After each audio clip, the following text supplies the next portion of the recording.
Shalom, shalom.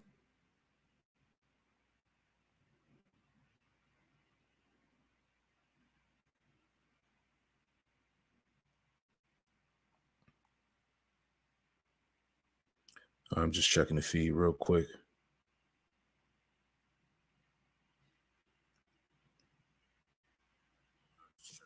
All right, we live. All right, shalom. Before I get started with this live lesson, I want to give all praise, honor, and glory to Yahweh Bahasham, Yahweh Shai Bahasham, Rakak Badash. Double honors to the apostles and elders of Great Millstone who taught me this truth. Double salutations to all you Akim out there laboring in the house of David the elect. It's pushing his word with all truth, righteousness, and sincerity. Shalom to you, brothers. And shalom to the elect. I'm back with another live lesson through the Holy Spirit. The Rakak Badash, and I pray that this lesson is edifying to all those that are tuning in right now. The title of this show here is News and Prophecy. No peace in the Middle East, only destruction. All right. Get it straight, man. No peace in the Middle East, only destruction. All right. Because we are at the verge, as you all know, we are all at the verge of World War III, man. And these things must happen in order for righteousness to be established in the earth. Matter of fact, let's open up with that. Let's get that real quick. Let me share my screen.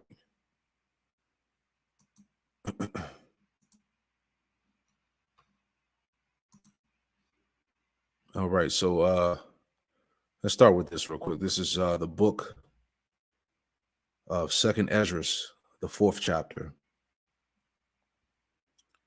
And we'll start at verse 22. We always bring this out because these things that are coming to pass via prophecy must happen in order for the kingdom of heaven to be established, in order for righteousness to be sown in the earth.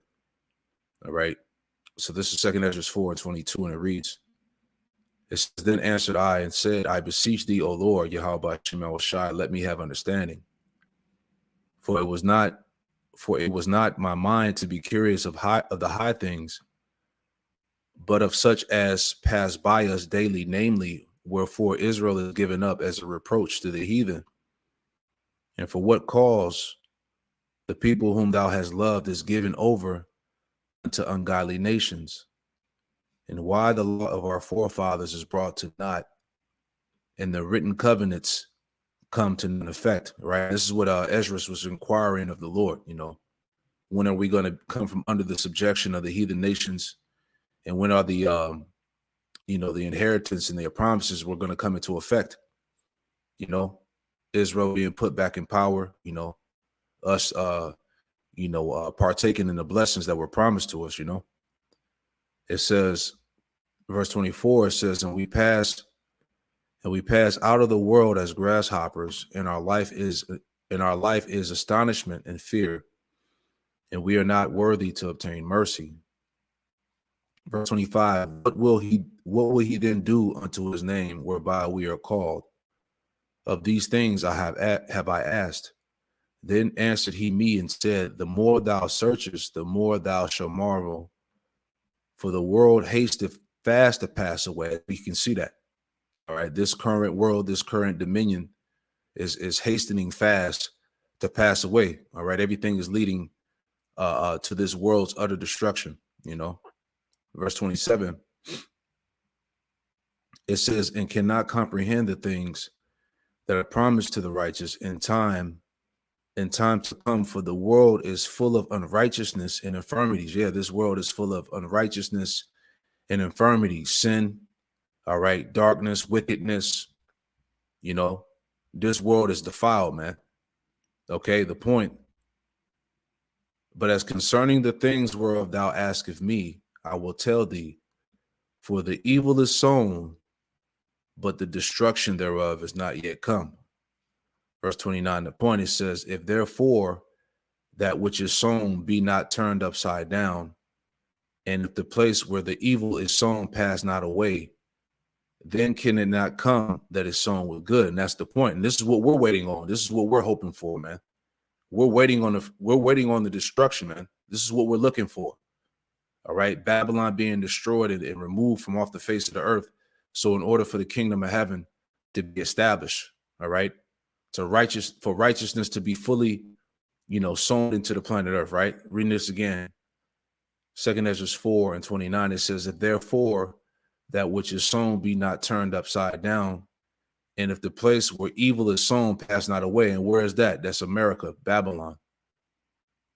If the place where the evil is sown pass not away, then cannot it come that is sown with good. So in order for the kingdom of heaven to be established, for the good to be sown in the earth, America has to be done away with, man.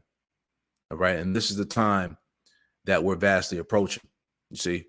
So let's get into it, man. I pray that this lesson is edifying. All right. No peace in the Middle East, only destruction. President Biden says there is no possibility of a ceasefire.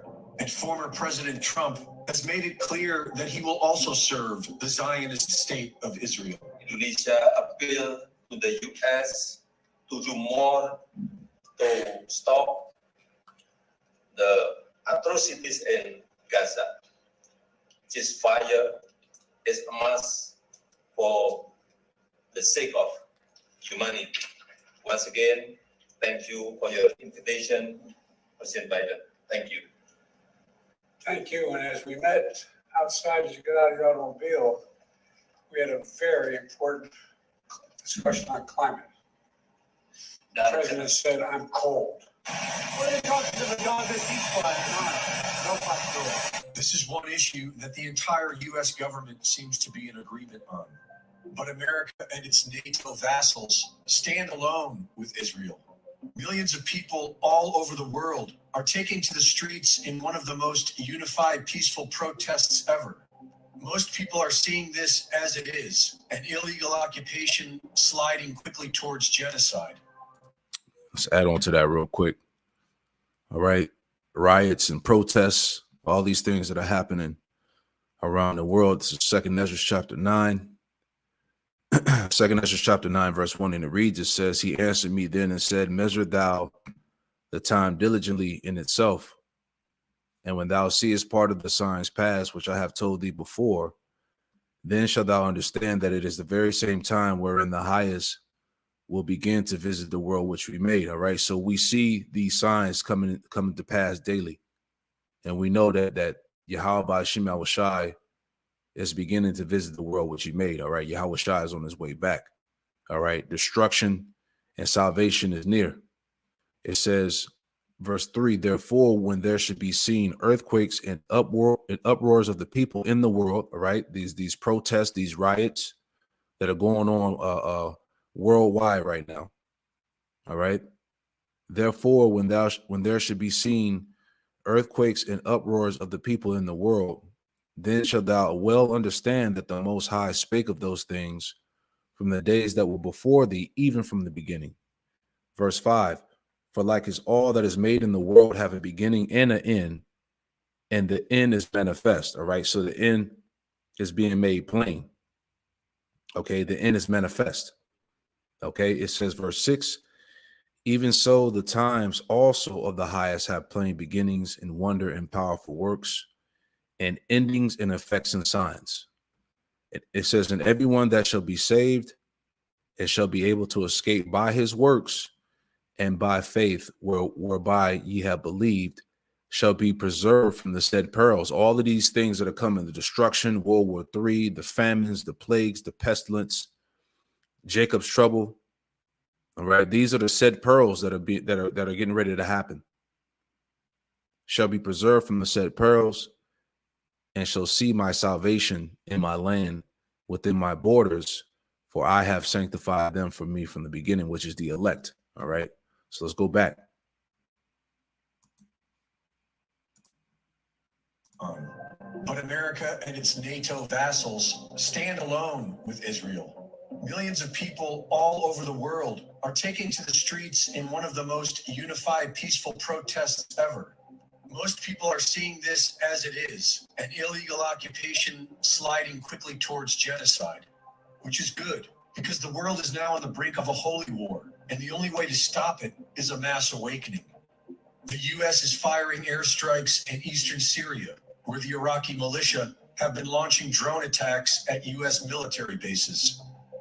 the Islamic resistance in Lebanon, Hezbollah, has launched several operations targeting Israeli forces who have been bombing several towns in southern Lebanon.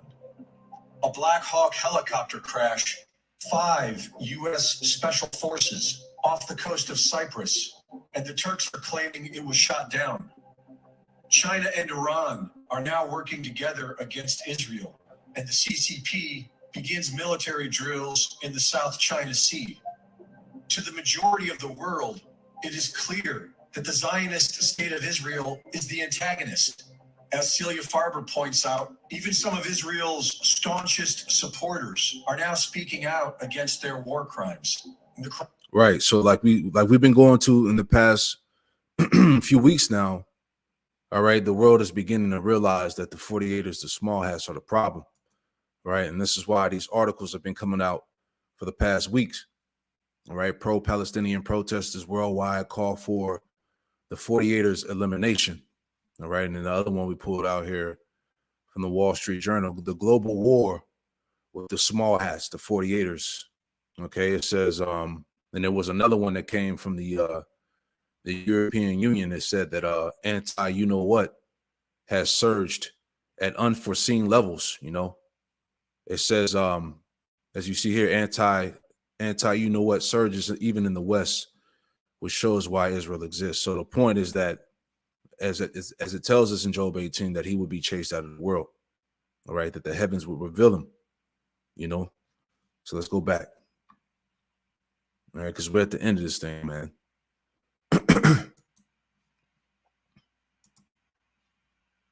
In the South China Sea. To the majority of the world, it is clear that the Zionist state of Israel is the antagonist. As Celia Farber points out, even some of Israel's staunchest supporters are now speaking out against their war crimes. The Quran calls on Israel to stop women and children. And Anthony Blinken says that far too many Palestinians have been. Humanity is more awake than ever. And we are watching as Israel, a few dozen militants and over 10,000 civilians, while calling it a war.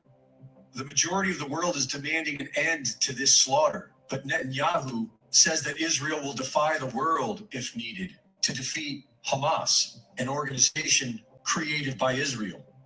The region is being surrounded by warships as thousands of Americans march in D.C. to demand more mass of Palestinians. The calls for a ceasefire are outrageous.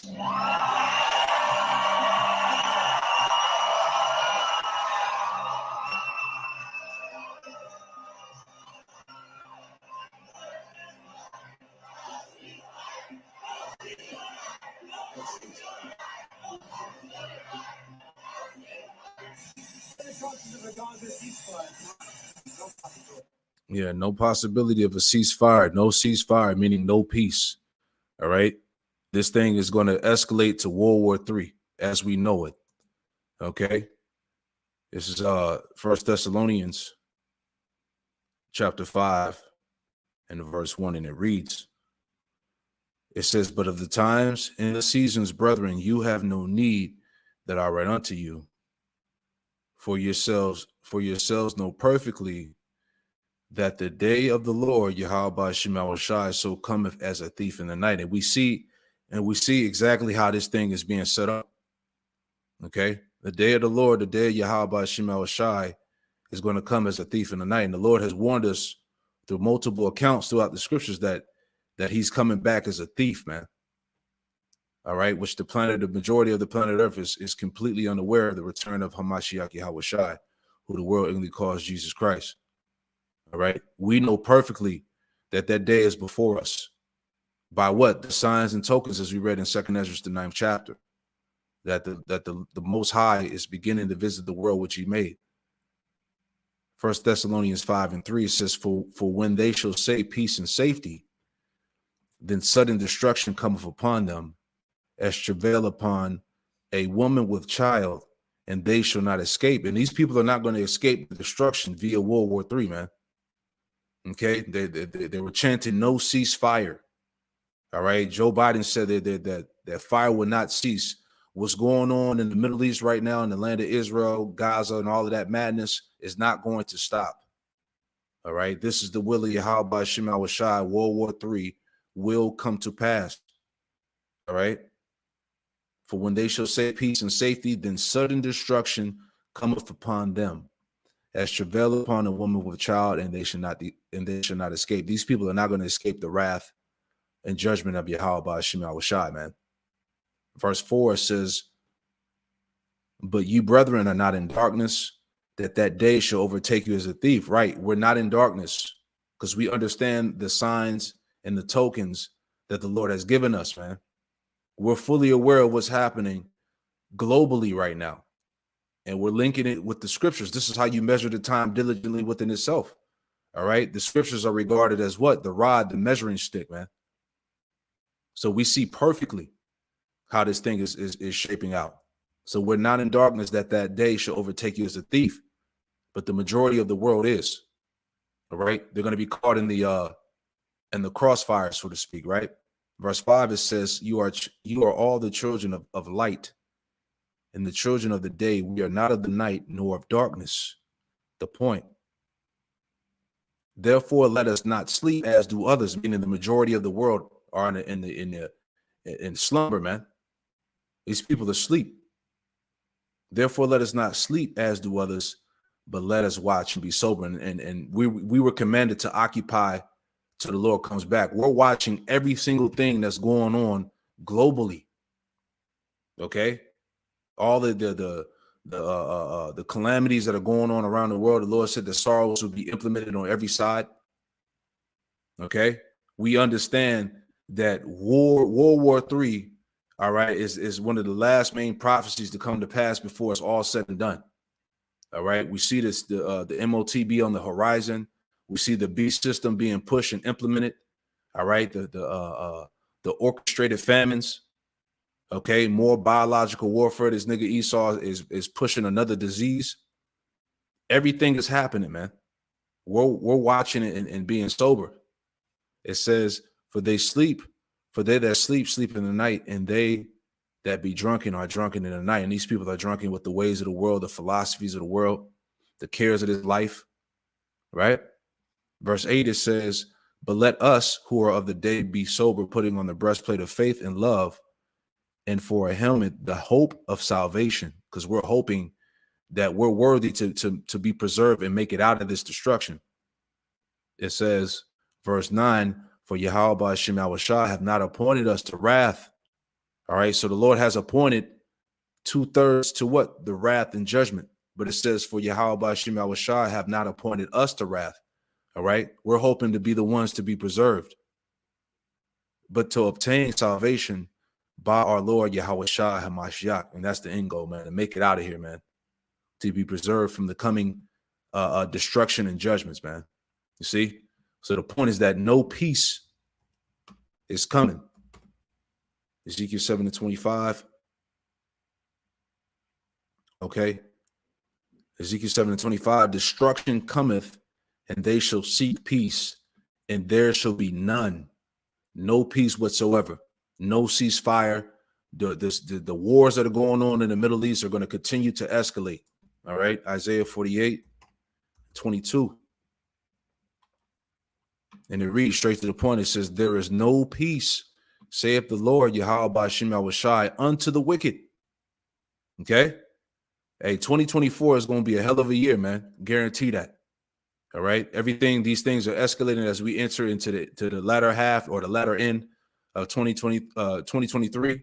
So we know that the next year is coming in the next couple of months is going to get crazy, man. All right. So anyway, let's go back to the video. All right. This is all news and prophecy.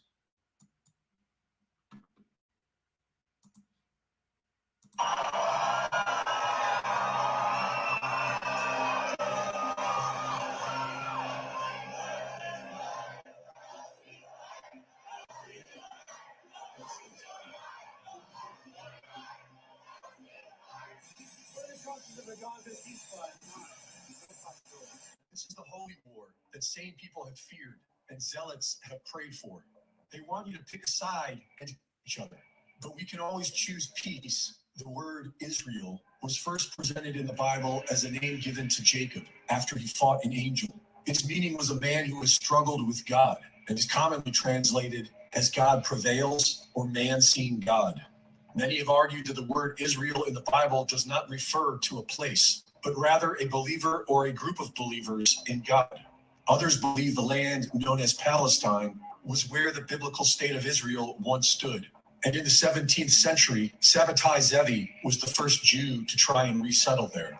Sabbatai Zevi claimed to be the Messiah and amassed a large Jewish following that engaged in ritual and the defilement of God's law. In the spring of 1666, they were planning to be the first Jewish settlement in Palestine. But things changed when Sabbatai was arrested and thrown in jail. His radical movement continued with the Frankism movement, and Zionism became more political. Although they claimed to be secular, the Zionists flooded the temples with prayers for a return to Zion and a restoration of the Jewish state. But the rabbis rejected them. In 1885, the rabbis wrote that we consider ourselves no longer a nation, but a religious community, and we therefore expect neither a return to Palestine nor a sacrificial worship under the sons of Aaron, nor the restoration of any of the laws. While the rabbis offered Yeah, because this is the wicked. They're not the people of the Lord. Right. In fact, let me make a point on that. This is why that was said, because they know they're not the people of Yahweh Shema Shai. This is Job 21 in verse 14, and it reads, it says, therefore they say unto Yahweh Shema Shai, depart from us, for we desire not the knowledge of thy ways. Exactly. As they said, they had nothing to do with the laws, things of that nature. Right. It says, verse 15, it says, what is the Almighty that we should serve him? And what profit should we have if we pray unto them? All right. So these Edomites know that they're not the true sons of the true living power, Yahweh Shema Shai.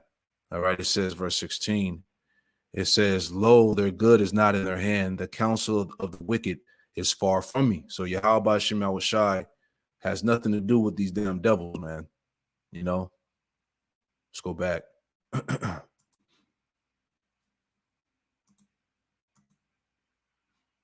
prayers for a return to Zion and a restoration of the Jewish state. But the rabbis rejected them. In 1885, the rabbis wrote that we consider ourselves no longer a nation, but a religious community, and we therefore expect neither a return to Palestine nor a sacrificial worship under the sons of Aaron, nor the restoration of any of the laws. While the rabbis offered no support, the Zionists garnered the support of the British Crown as early as 1841, and they were funded by the Rothschild banking dynasty, otherwise known as the Bank of England. So the Crown was likely involved from the start. In 1897, the political intent to recreate the state of Israel was made official to the public. And in 1917, under the British government's Balfour Declaration, British troops seized control of Palestine on behalf of the Zionists. In 1922, the League of Nations adopted the declaration. And in 1947, the United Nations granted parts of Palestine to the Zionists. Between 1947 and 1949, Palestinians were made refugees and kicked out of the homes of their ancestors. Hundreds of villages were destroyed, and thousands of Palestinians were in a series of massacres known as the Nakba. The Zionists, Palestinian Muslims, Christians, and Jews. The Zionists claimed to be non-religious, but they were mostly Ashkenazi Jews. The Ashkenazi can be traced back to the Khazars. All right. So, and this is heavy because this is why, from the time of them, taking hold of that land has been nothing but wars. And this is really what all of this is stems back to, that Balfour Declaration. Let's get that in Ezekiel, the 36th chapter, right? This is Ezekiel chapter 36. We'll start at the top here. This is Ezekiel 36 in verse 1, and it reads, it says, also thou, son of man, prophesy unto the mountains of Israel, and say, ye mountains of Israel, hear the word of the Lord, Yahweh Shema Shai. Verse 2. Ezekiel 36, verse 2, it says, thus saith the Lord, power, Yahweh Shema Shai, because the enemy have said against you, aha, even the ancient high places are ours in possession. And so how did our enemies, get the land of Israel? And this happened as you just heard here through the Balfour Declaration, okay, which was established in 1917, okay, and then up to 1948 is when you had the creation of the so-called 1948 state, the small hat state, okay. So this is how it happened, okay. Ezekiel 36:2 again, it says, "Thus saith the Lord power, Yahweh Hashem Yahushai, because the enemy have said against you, aha, even the ancient high places are ours in possession," right? It says, verse 3, "Therefore prophesy and say, the Lord power, Yahweh Hashem Yahushai, because they have made you desolate and swallowed you up on every side, that you might be a possession unto the residue of the heathen, and ye are taken up in the lips of talkers, in our infamy of the people." And this is what happened to us. All right, the true Israelites, we were scattered and dispersed out of the land. Going back to the curses, we became a possession unto the residue of the heathen. We were scattered amongst the nations. We were put captive into all the nations under the heathen. It says in the infamy of the people, we're hated, disregarded. It says, verse 4, it says, "Therefore, ye mountains of Israel, hear the word of the Lord power, Yahweh Shem Yahushai. Thus saith the Lord power, Yahweh Shem Yahushai, to the mountains and to the hills, to the rivers and to the valleys, to the desolate waste, and the cities that are forsaken, which became a prey and a derision to the residue of the heathen that are round about." And this is why you have you have those wars going on between the frauds and the so-called Palestinians, because the land of Israel became a prey and a derision to the residue of the heathen that are round about. You got the frauds up in there, the so-called Palestinians. You got Hamites and Elamites, Ishmaelites. It says, verse 5, "Therefore, thus saith the Lord power, Yahweh Shem Yahushai, surely in the fire of my jealousy have I spoken against the residue of the heathen, and against all of Idumea," okay, which is Greek for Esau, Edom. Okay, Idumea is in possession of the Holy Land. All right, the Edomites. It says, "Surely in the fire of my jealousy have I spoken against the residue of the heathen, and against all of Idumea, which have appointed my land into their possession." You see that? So who has the land? Idumea, the Edomites. Okay, the frauds, the fakes. Okay, which have appointed my land into their possession, with the joy of all their heart, with despiteful minds, to cast it out for a prey. So ultimately, this is how, all right, these devils were able to get the land of Israel, all right, through the Balfour Declaration, 1917, and ultimately in 1948, you had the full establishment of the Ish state of Israel. All right, the official letter that was written to Lionel Walter Rothschild between the British government. And this is how they got the land. Man. See that? Which wasn't of divine origin. See? So anyway, let's go back to the video. All right, just want to hit these points. Let's go back to where he was explaining it there. Salakia, here we go. And they were funded by the Rothschild banking dynasty, otherwise known as the Bank of England. So the crown was likely involved from the start. In 1897, the political intent to recreate the state of Israel was made official to the public. And in 1917, under the British government's Balfour Declaration, British troops seized control of Palestine on behalf of the Zionists. In 1922, the League of Nations adopted the declaration. And in 1947, the United Nations granted parts of Palestine to the Zionists. Between 1947 and 1949, Palestinians were made refugees and kicked out of the homes of their ancestors. Hundreds of villages were destroyed, and thousands of Palestinians were in a series of massacres known as the Nakba. The Zionists, Palestinian Muslims, Christians, and Jews. The Zionists claimed to be non-religious, but they were mostly Ashkenazi Jews. The Ashkenazi can be traced back to the Khazars. Right, and I want to make another point, showing you that the true people are not in the land. Let's play this clip again too, just to remind everybody. All right, because all the information is out there, man. Most Christian Zionists in America have no idea that the people living in Israel are not native, the area of Palestine, Israel, whatever you want. They were not born there. They immigrated from Europe. Ashkenazi Jews. They were Ashkenazi Jews who came in from Europe and with the rifle took the land. God didn't give it to them. They took it at the point of a rifle shooting Arabs, and they killed Muslims and Christians. They slaughtered them, massacres, women, children, horrible massacres. That is the history of Israel, 1948. And I dare any Christian Zionist to prove me wrong, because I can show you the historical records of the massacres that took place in 48. They're horrible, absolutely horrible, the people who were killed. And because of that, the Arabs developed a fury, an anger that European Ashkenazis just flooded in to Palestine and violently pushed them off their land. And I thought I'd go and have a look at Jewish literature to see what they say about their origins.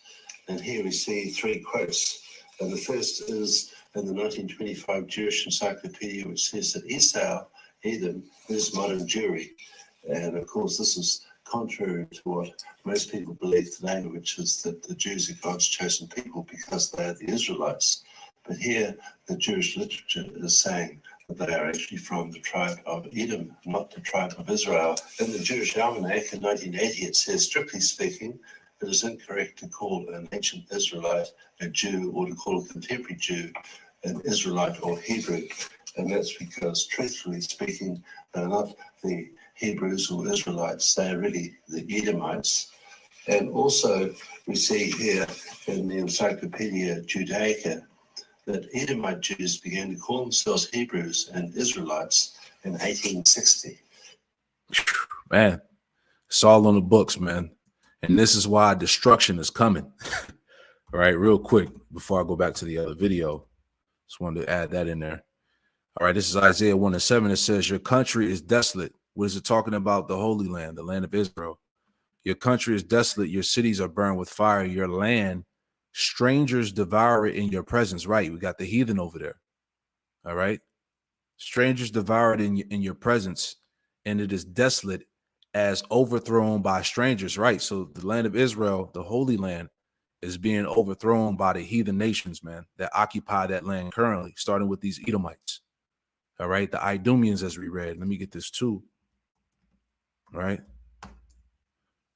Isaiah 63 and verse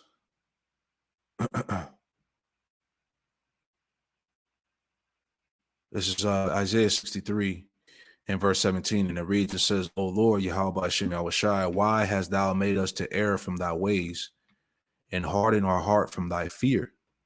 Return for thy servant's sake the tribes of thy inheritance. Exactly. All right. There's more than just the tribe of Judah. All right. And the tribe of Levi. Right. What about the remainder of the tribes, man? Where are they at?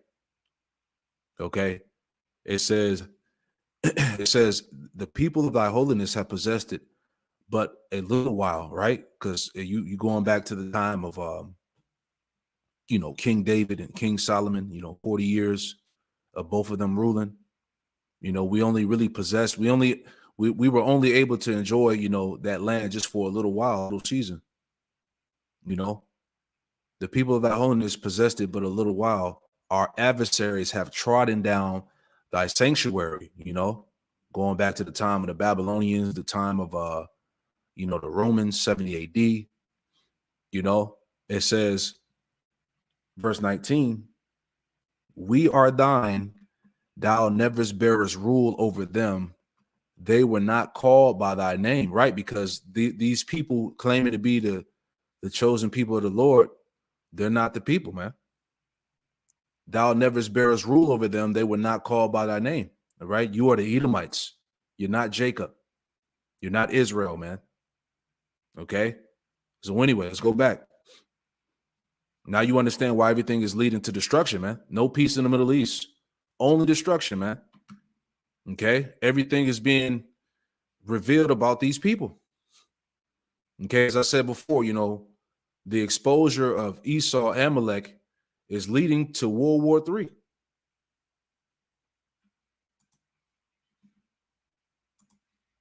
Christians and Jews. The Zionists claimed to be non-religious, but they were mostly Ashkenazi Jews. The Ashkenazi can be traced back to the Khazars, the progenitors of Rabbinic Judaism. The Khazar Khaganate was a major empire in what is now Ukraine, Georgia, Armenia, Azerbaijan, and parts of Russia, Turkey, and Iran. It was ruled by the Khazars, but made up of several diverse nomadic tribes. In the year 740, the Khazars mass converted to Judaism. Synagogues and schools were built, and Rabbinic Judaism was born. The original Jerusalem Talmud was replaced by the recently codified Babylonian Talmud, which was based on Babylonian philosophy and became the mainstream thanks to the Khazars and the Zionists. Some Christians believe that this is the synagogue of Satan, written about in the Bible, which say they are Jews and are not. And many other Christians have become Zionists themselves. The Zionists have tremendous support from American megachurches and Christian evangelicals, many of whom believe that as the world becomes a fiery hell, they will be saved and brought to an eternal paradise. But in order for this to happen, the Temple of Solomon must be rebuilt, and 2/3 of the Jewish people must perish.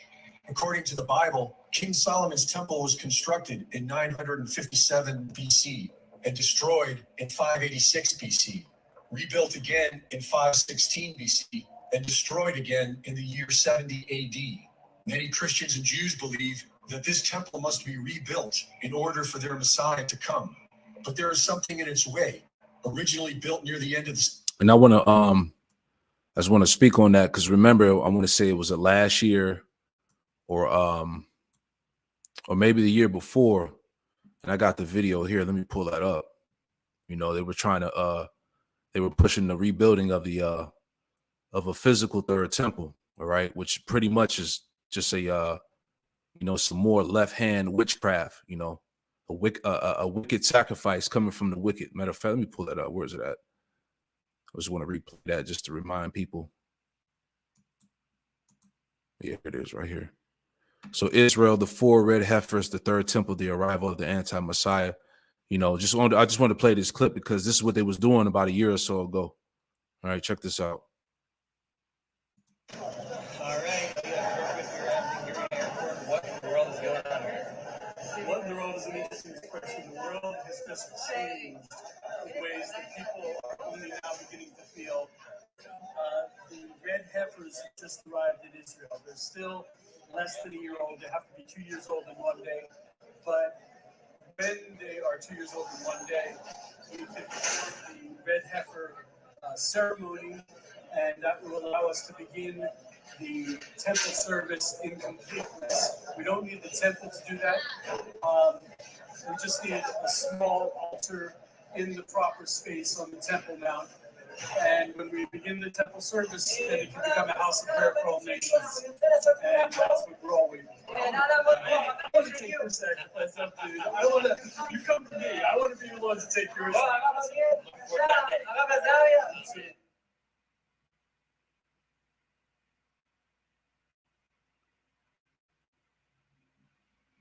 Right. So pretty much, they had like 600 so-called Levites. They were going to sacrifice, 4 red heifers, and this all contributed to them so-called rebuilding the third temple. All right, which this is just a big ass, wicked sacrifice that these devils are doing. Some left hand, sorcery, witchcraft. Real quick, let me get that. you know, because the third temple now is spiritual, all right, which is the rebuilding of the house of David, all right, starting with the elect. But I want to make this point here. This is Malachi, just going into that wicked sacrifice that they were putting up, these devils are putting up. So this is Malachi 1:14, and it reads, it says, but cursed be the deceiver, all right, going back to Cain, all right, Amalek, Esau now. Cursed be the deceiver, which having his flock of male, and voweth and sacrifice unto the Lord a corrupt thing. All right. And ultimately, you know, going back to the time of Cain, he sacrificed, you know, fruits of the field, you know, because they had the oral law back there. He knew what he was supposed to do. Right. But he sacrificed unto the Lord a corrupt thing. And it's the same thing that Esau is doing today. All right. The descendants of Cain, this is what they're doing today. They're sacrificing unto Yahweh by Shema Shai, a corrupt thing.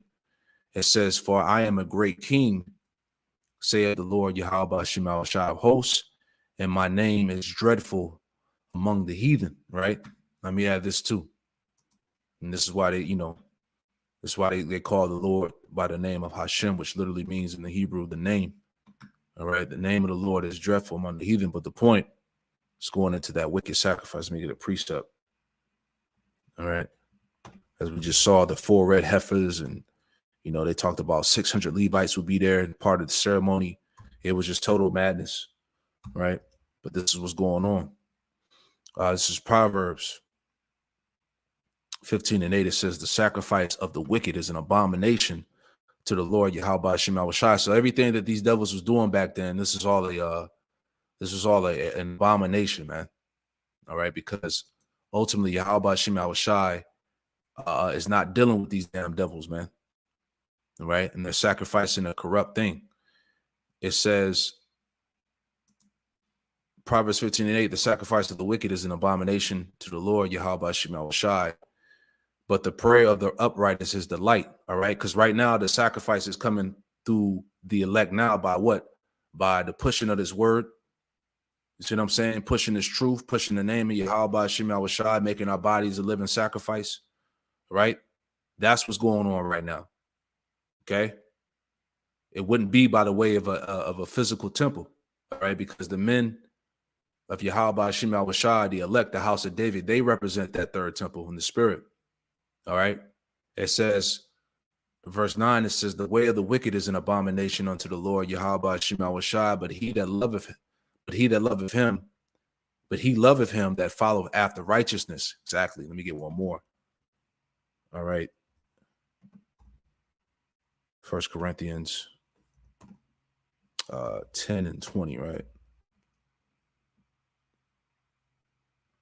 Okay, so this is 1 Corinthians 10:20, and it reads, it says, but I say the things which the Gentiles sacrifice, the heathen, they sacrifice to devils. Exactly. So this is all a sacrifice to demons, to Satan, man. All this shit that they had going on about a year or so ago. All right. This is just nothing but a wicked left hand sacrifice, man. So it says, but I say the things which the Gentiles sacrifice, they sacrifice to devils, not to the Most High. See? And I would not say that you should have fellowship with devils is the point. So there you go. All right. All of this was just madness. Right. So let's go back. Finish it out. According to the Bible, King Solomon's temple was constructed in 957 BC and destroyed in 586 BC. Rebuilt again in 516 BC and destroyed again in the year 70 AD. Many Christians and Jews believe that this temple must be rebuilt in order for their Messiah to come. But there is something in its way. Originally built near the end of the 7th century, the Al-Aqsa Mosque is considered one of the 3 holiest sites in Islam. Islam teaches that this is where the Prophet Muhammad ascended to heaven. The Temple Mount has been occupied by Israel ever since the Six-Day War of 1967, and now it looks like they are ready to complete their mission. This is the holy war that sane people have feared and zealots have prayed for. They want you to pick a side and each other. but we can always choose peace and learn to love our neighbors. The origin of So there you go. So as he was talking about, this whole concept of peace is not happening, man.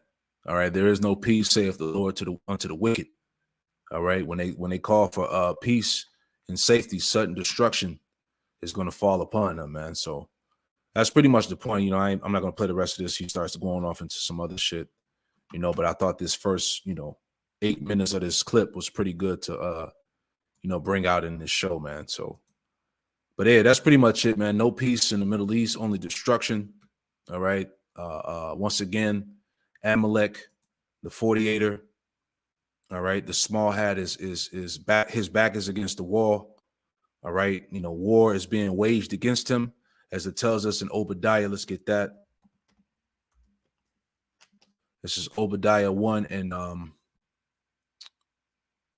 this is Obadiah 1:1, and it reads, Edom will be humbled. It says, the vision of Obadiah, thus saith the Lord power, Yahweh Shema Shai, concerning Edom. We have heard a rumor from the Lord, Yahweh Shema Shai, an ambassador is sent among the heathen. Arise ye, and let us rise up against her in battle. All right, all these nations are assembling themselves against Esau, Edom. All right, against America and Israel right now, As we saw earlier in the clip, it said that Russia and China are pretty much against Israel. Okay, so you already know where that's headed to. Verse 2, behold, I have made thee small among the heathen. Thou art greatly despised. Going back to Amalek, you small hats, man. You are greatly despised. Okay, you are greatly hated. Okay, prophecy is speaking. This is why these things are happening. All right, linking it all up with the scriptures. It says, verse 3, the pride of thy heart hath deceived thee, thou that dwellest in the clefts of the rock, whose habitation is high, that saith in his heart, who shall bring me down to the ground? And that's been the mindset for Esau since forever, that he was never going to fall. He was never going to be brought down from power. It said that who dwelleth in the clefts of the rock, proving that these are the Edomites. All right, crag, cliff, rock. All right, jumping down. Okay. Unless they changed it. Hold on. In the clefts of the rock. Bear with me. They might have changed it. Yeah, I think they changed the definition. It went into the habitation of the Edomites. Oh, here we go. In the lexicon. Here we go. It says Salah, Salah, Petra, the chief city of the Edomites. Okay. It's speaking about you Edomites, so-called white people, man. You 48ers, you small ass included. The chief city of the Edomites, situated between the Dead Sea and the Atlantic Gulf, in a valley surrounded with lofty rocks, so that a very great part of the abodes were excavated in the rock, Mount Seir. When you go back and look at the images, this is them. It says, verse 4 says, though thou exalt thyself as the eagle, and though thou set thy nest among the stars, thence will I bring thee down. Thence will I bring thee down, saith the Lord, Yahweh Shema. So pretty much, Esau is going down, man. This is it, So I'll leave it right there. That's pretty much the lesson. I just wanted to bring out some of this news and prophecy here concerning the Middle East and dealing with the small hatters. All right, it's a done deal, man. So I pray this quick lesson was edifying. Okay. I'm gonna close it out, giving all praise, honor, and glory to Yahweh, Bahashem, Yahweh Shai, Bahashem, Rakakwadash. Hey, double honors to the apostles and elders of Great Millstone who taught me this truth, and double salutations to all you Akim out there laboring in the house of David, the elect, that's pushing his word with all truth, righteousness, and sincerity. Shalom to you, brothers. Shalom to the elect. All right, shalom.